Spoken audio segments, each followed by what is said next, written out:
அஸ்ஸலாமு அலைக்கும் ரஹமத்துல்லாஹி வபரகாத்துஹு.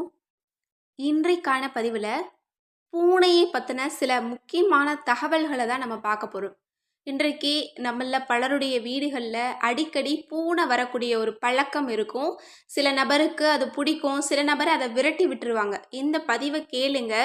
பூனையை நீங்கள் யாருமே விரட்ட மாட்டீங்க. ஏன்னா பூனை ஒரு வீட்டுக்கு வருது அப்படின்னா அது சாதாரணமான விஷயம் கிடையாது. அதற்கு பின்னணியில் நிறைய விஷயங்கள் பொதிஞ்சு கிடக்கு.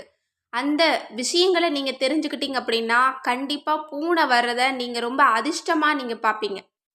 இன்றைக்கு பல வீடுகளில் செல்ல பிராணிகள் அப்படின்னு சொல்லி நிறைய விலங்குகளை வளர்த்தக்கூடியவங்க இருக்கிறாங்க. அதில் நிறைய நபர்களுக்கு இந்த பூனை ரொம்ப பிடிக்கும். செல்ல பிராணியாக எங்கள் வீட்டில் பூனை நாங்கள் நிறைய வளர்த்துறோம், ரொம்ப வருஷமாக வளர்த்துறோம் அப்படின்னு சொல்லக்கூடியவங்களும் இருப்பாங்க. அந்த அளவு பூனை எல்லோருக்குமே பிடிச்ச ஒரு விலங்காக இருக்குது. இன்னும் சில வீடுகளில் திடீர்னு ஒரு பூனை எங்கிருந்தோ வரும். இவங்க வளர்த்த மாட்டாங்க, ஆனால் எங்கிருந்தோ ஒரு பூனை வரும். அது ஒரே நாளில் ஒரே தடவையில் பழகிரும். அந்த வீட்டை விட்டு போகாது. அது எதையோ சொல்ல வரும், அது ஏதோ பேசும், ஆனால் நமக்கு புரியாது. சில பேர் அது மேலே இறக்கப்பட்டு சில உணவுகள் கொடுப்பாங்க. இன்னும் சில பேர் அது பிடிக்காமல் விரட்டுவாங்க. ஆனால் இது ஒரு வீட்டுக்கு வருது அப்படின்னா அதற்கு பின்னாடி நிறைய ரகசியங்கள் இருப்பதாக சொல்லப்படுது. இப்போ இந்த பூனையை நம்முடைய இஸ்லாமிய சமுதாயத்தில் எப்படி பார்க்கப்படுது அப்படிங்கிறத நம்ம முதல்ல பார்க்கலாம். முதல்ல நம்முடைய ரசூல்லா கிட்ட இருந்து நம்ம ஆரம்பிக்கலாம். நபி ஆதம் அலைஹிஸ்ஸலாம் அவர்களை படைத்ததற்கு பிறகு அல்லாஹால 2 பிராணிகளை படைச்சானாம். ஒன்று பாம்பு, 2வது பூனையை தான் அல்லாஹ் படைச்சானாம். இன்னும் இந்த பூனைக்கு இவ்வளவு விஷயங்கள் இருக்குது. இதை எப்படி நம்ம பார்த்துக்கணும் அப்படிங்கிறத பற்றி 1400 ஆண்டுகளுக்கு முன்னாடியே நமது ரசூலுல்லாஹி ஸல்லல்லாஹு அலைஹி வஸல்லம் அவங்க திட்டவட்டமாக சொல்லியிருக்காங்க. இன்னும் ஆதம் அலைஹிஸ்ஸலாம் அவர்களை படைத்த உடனே ஏன் அல்லாஹாலா பூனையை படைச்சான் அப்படின்னா, பூனைக்கிட்ட இருக்கக்கூடிய சில விஷயங்கள் மனிதனுக்கு நிறைய நலவுகளை கொடுக்கக்கூடியதாக இருக்காமா. இன்னும் பூனைக்கிட்ட இருக்கக்கூடிய இன்னும் சில விஷயங்கள் மனிதனுக்கு தேவையாக இருக்குதாமா. இன்னும் நம்ம எந்த அளவு பூனையை நேசிக்கிறோமோ அந்த அளவு பூனையும் மனிதர்களை நேசிக்குமா. இன்னும் 1400 ஆண்டுகளுக்கு முன்னாடி ரசூலுல்லாஹி ஸல்லல்லாஹு அலைஹி வஸல்லம் அவங்க பூனையை பற்றி என்ன விஷயங்களை நமக்கு சொன்னாங்களோ, எந்த மாதிரியான நலன்கள் இருக்குது அப்படிங்கிறத சொன்னாங்களோ, அதை இன்றைக்கு ஆராய்ச்சியாளர்கள் கண்டுபிடிச்சு பூனைக்கிட்ட இந்த மாதிரியான விஷயங்கள்லாம் இருக்குது அப்படின்னு சொல்கிறாங்க. அதில் சில விஷயங்களை தான் நம்ம இன்றைக்கு பார்க்க போகிறோம். முதல்ல பூனையை நம்ம தடவுறது இருக்கு இல்லையா, அதை அன்பாக தடவுறது. இந்த மாதிரி தடவுறதின் காரணமாக பூனைக்கிட்ட இருக்கக்கூடிய ஒரு பாக்டீரியா நம்முடைய டென்ஷனை குறைக்குதாமா, நம்முடைய மன அழுத்தத்தை போக்குதாமா, நமக்கு ரிலாக்ஸேஷன் கொடுக்குது. அப்போது டென்ஷன் இருக்கிறவங்க ஒரு வீட்டில் ஒரு பூனையை வளர்த்துறாங்க, அதை தடவி கொடுத்தாங்க அப்படின்னா அவங்களுக்கு டென்ஷனே இருக்காது. முதல்ல இது நமக்கு கிடைக்குது. இன்னும் பூனை கத்துது இல்லையா, ஒரு மெல்லிய சத்தம், அந்த சத்தத்திற்கு நமக்கு நிறைய மாற்றங்களை அல்லாஹாலா நம்முடைய மூளைக்கு கொடுக்குறானா. அதனால் அதனுடைய சத்தத்தை கேட்கறது நம்முடைய மூளைக்கு நல்லது அப்படின்னு இன்றைக்கு நிறைய ஆராய்ச்சியாளர்கள் கண்டுபிடிச்சிருக்கிறாங்க. இப்போது நம்முடைய நபி அவர்கள் பூனையை பற்றி எந்த மாதிரியான விஷயங்கள் சொல்கிறாங்க அப்படிங்கிறத பார்ப்போம். நிறைய பூனையை பற்றி சொல்லியிருக்காங்க. முதல் விஷயம், நபியவங்களுக்கு பிடிச்ச ஒரு பூனை இருக்குது. அது பேர் முஐஸ் அப்படின்னு நபியவங்களே பெயர் வச்சுருக்காங்க. ஒரு முறை இவங்க வண்டியில் போயிட்டு இருக்கும்போது எதிரில் பார்க்கும்போது ஒரு பூனை, கர்ப்பமான ஒரு பூனை நடக்க முடியாமல் கஷ்டப்படுது. அப்போது இவங்க சொல்கிறாங்க, ரசூல்லா இந்த தடத்தை வேறு தடத்துக்கு நீங்கள் மாற்றுங்க, நம்ம வேறு வழியில் போவோம், அந்த பூனையை நம்ம தொந்தரவு பண்ண வேணாம் அப்படின்னு சொல்லிட்டு இவங்க வேறு வழியாக இவங்க பயணம் மேற்கொண்டிருக்காங்க. அதற்கு பிறகு அந்த பயணத்தில் இருக்கக்கூடிய விஷயங்கள் எல்லாம் முடிச்சுட்டு திரும்பி அந்த பூனையை பற்றி விசாரிச்சாங்களாம். அது என்ன ஆச்சு அப்படிங்கும்போது அது அதே இடத்துல தான் இருந்திருக்கு. ரசூல்லாவே தங்களுடைய கைகளால் கொண்டு போய் ஒரு இடத்துல, சேஃப்டியான ஒரு இடத்துல விட்டுருக்காங்க. அப்போதான் ரசூல்லா அந்த பூனைக்கு பெயர் வச்சுருக்காங்க. அந்த பெயர் தான் முஐஸ் அப்படின்னு. இன்னும் நபி அவங்க ஒரு முறை தொழுதுட்டு இருக்கும்போது ஒரு பூனை அவங்களுடைய தொழுகை விரிப்பில் உட்கார்ந்துச்சான். அப்போது நபி அவங்க அதற்கு தொந்தரவு கொடுக்காம, அந்த பூனையை விரட்டாமல் அமைதியாக ஒரு இடத்துல தொழுதுட்டு அந்த இடத்த விட்டு நகர்ந்துருக்கிறாங்க. இன்னும் பூனைக்கு தீங்கு விளைவிப்பவர்களை பற்றி நபி அவங்க நிறைய எச்சரிச்சிருக்காங்க. இன்னும் பூனைக்கு ஒரு விபச்சாரி பெண் தண்ணீர் கொடுத்ததுனால அல்லாஹ் தாலா அவங்களுக்கு சொர்க்கத்தை கொடுத்துருக்கிறான், நரகத்திலிருந்து விடுதலையை கொடுத்துருக்கிறான் அப்படிங்கிற செய்தியும் நம்மால் பார்க்க முடியுது. இன்னும் பூனைக்கு ஒரு மனிதன் தீங்கு செய்ததின் காரணமாக அல்லாஹாலா அவருக்கு நரகத்தை கொடுத்துருக்கான். அதாவது ஒரு மனிதன் ஒரு பூனைக்கு தண்ணீர் கொடுக்காம, உணவு கொடுக்காம கட்டி போட்டு வச்சு அதே நிலையில் அது இறந்து போச்சு. அப்போது இந்த ஒரு பெரிய பாவத்தின் காரணமாக அந்த நபருடைய நன்மைகள் எல்லாமே பறிக்கப்பட்டு போய் அந்த நபர் நரகத்துக்கு கொண்டு போகப்படுது அப்படிங்கிற செய்தியும் ரசூல்லா நமக்கு சொல்லியிருக்காங்க. எனவே இதிலிருந்து நம்ம எல்லோருக்குமே தெரியறது என்ன அப்படின்னா, பூனையை நம்ம விரட்டக்கூடாது. பூனைக்கு நம்மால் ஆன உதவிகளை நம்ம செய்யணும். இன்னும் பூனைக்கு உணவு, தண்ணீர் இது மாதிரியான சின்ன சின்ன விஷயங்களை நம்ம கொடுத்தோம் அப்படின்னு சொன்னால் கண்டிப்பாக அதன் காரணமாக அல்லாஹ்தாலா மறுமையில் நமக்கு நிறைய நலவுகளை கொடுப்பான். மறுமையில் மட்டும் கிடையாது, இந்த உலகத்திலையும் அதற்கான சிறப்புகளை நீங்கள் பார்க்க முடியும்.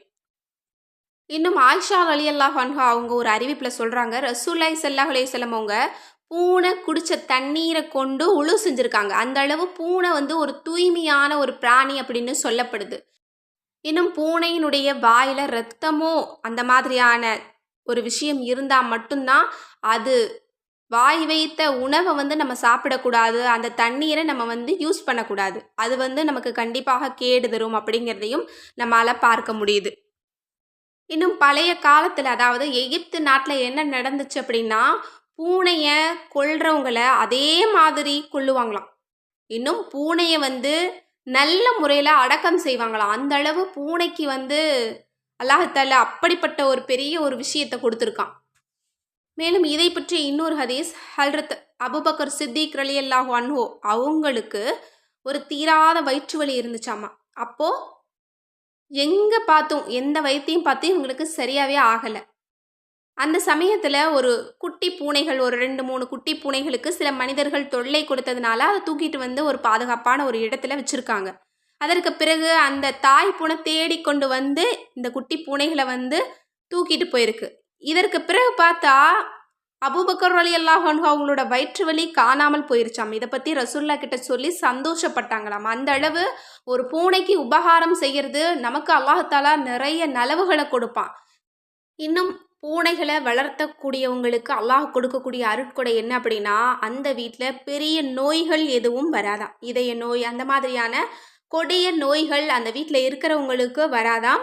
இன்னும் ஒரு பூனைக்கு, நம்ம வீட்டில் வளர்த்தக்கூடிய பூனையோ அல்லது வெளியில் இருக்கக்கூடிய பூனைக்கோ நம்ம உதவி செஞ்சோம் அப்படின்னா அல்லாஹ் நமக்கு உதவிகள் கொடுக்குறான். அது மட்டும் கிடையாது, பூனை இருக்கிற வீட்டில் பரக்கத்தான வானவர்கள் இறங்குறாங்களாம். அதனால் பரக்கத்துக்கு அங்கே பஞ்சமே இருக்காது. இதை பற்றி ஒரு சிறிய ஒரு விஷயம் மட்டும் நான் சொல்கிறேன்.